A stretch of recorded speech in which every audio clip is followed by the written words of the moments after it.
Ako si Estela de Jesus. Dati akong isang college student sa isang tanyag na paaralan. Subalit ako ay nabuntis at pinalayas ng aking mga magulang. Hindi naman ako pinabayaan ng aking kasintahan. Pagkos ako'y kanyang pinanindigan at inalagaan. Siya nga pala si Fidel, ang ama ng sanggol na dinadala ko sa aking sinapupunan.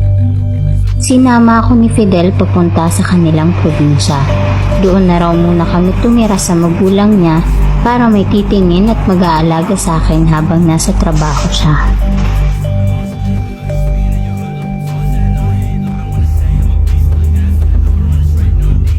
Mahal, okay lang ba talaga sa'yo na doon muna tayo kay nanay hanggang sa mga anak ka? Kahit saan pa yan, mahal, basta kasama kita.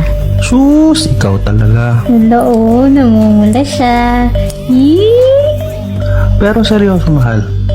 Alam ko mga bata pa tayo. Pero pangako ko sa'yo at sa magiging baby natin na hindi ko kayo pababayaan. Hapon na nang makarating kami sa kanilang probinsya. Nakita namin ni Fidel ang kanyang nanay na si Nanay Sonia na naghihintay sa may waiting shed.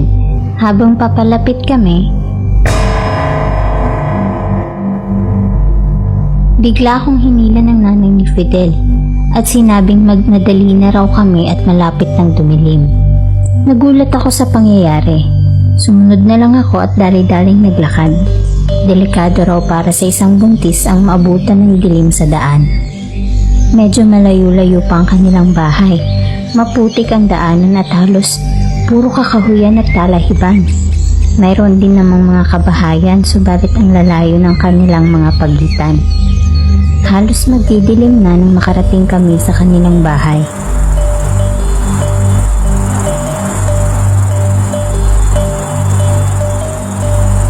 Habang ako ay nagpapahinga, ay narinig kong nag-uusap si Fidel at Nanay Sonia. Nano kay didi mo pa ina siya gindara? Aw nano di ka nagatuod sa mga sabi-sabi didi? Wika ni nanay. Hindi ko sila maintindihan, pero baka sa kanilang mukha parang nagtatalo sila. Nakita ni Nanay Sonia na nakasilip ako sa bintana.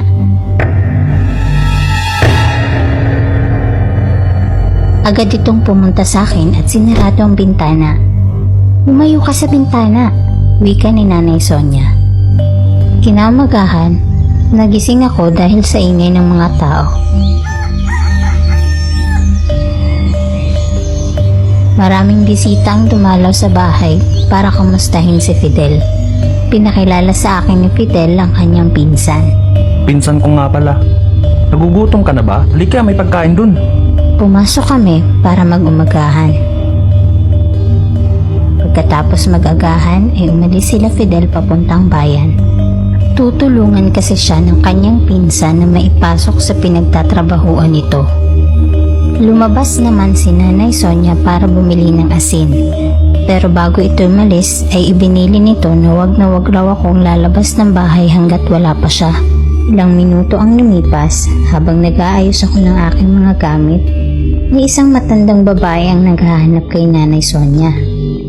Sa aking kuryosidad ay nilabas ko ito para tignan.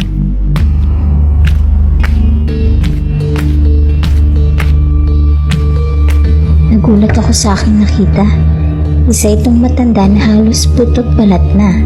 Umisi ito sa akin at tila gustong hawakan ng aking tiyan. Napakabango mo naman, iya. Maaari ko bang hawakan ng iyong tiyan?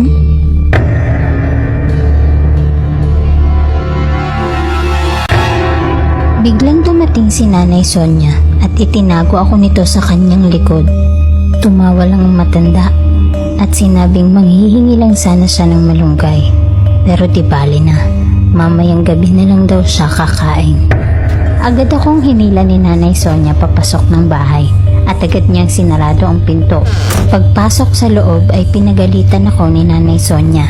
Dapat raw ay sinunod ko ang kanyang bilin na huwag lumabas. Humingi ako ng paumanhin at tinanong ko siya kung bakit.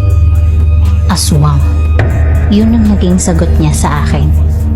Marami raw aswang sa bayan na to. At isa na nga raw sa napapabalitang aswang ay yung matandang nakasalamuha ko. Dapat raw ay hindi na kami nagpunta dito. Agad na naglagay si Nanay Sonia ng asin sa bawat sulok ng bahay.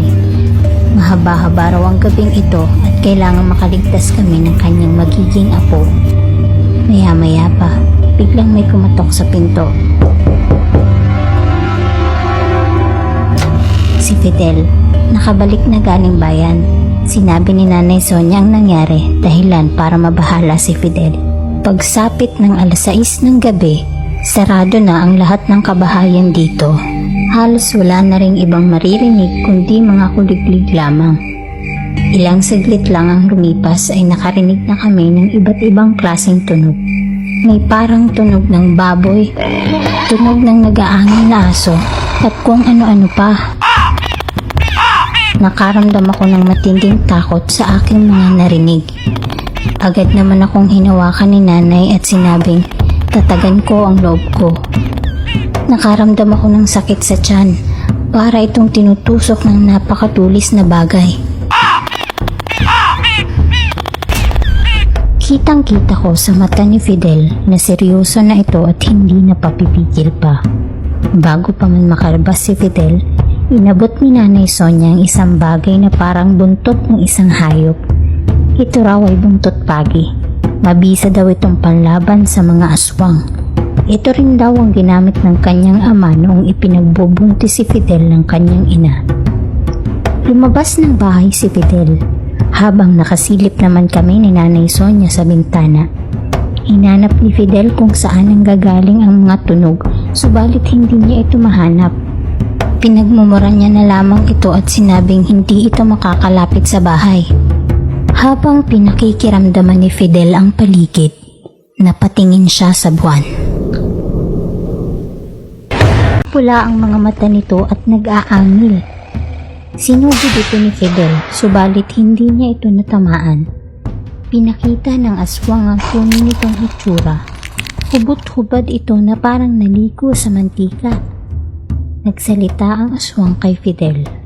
Kung noong sanggol ka pa lamang ay hindi kita nakuha, ang anak mo na lang ngayon ang aking kukunin. Mamamatay muna ako bago mo makuha ang anak ko. Agad na lumusob ang aswang at nakalmot nito si Fidel. Mahal! Sa aking pag-aalala, napasigaw ako. At dahil dito nakita kami ng aswang, bigla itong tumalon papunta sa amin. Wala na kaming pag-asang makaligtas pa.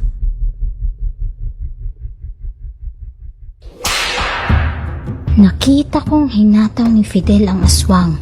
Halos maputol ang braso nito. Tumakbo ito sa damuhan. Gumaan ang pakiramdam ko at sa awa naman ng Diyos walang nangyari sa anak ko at sa aming lahat.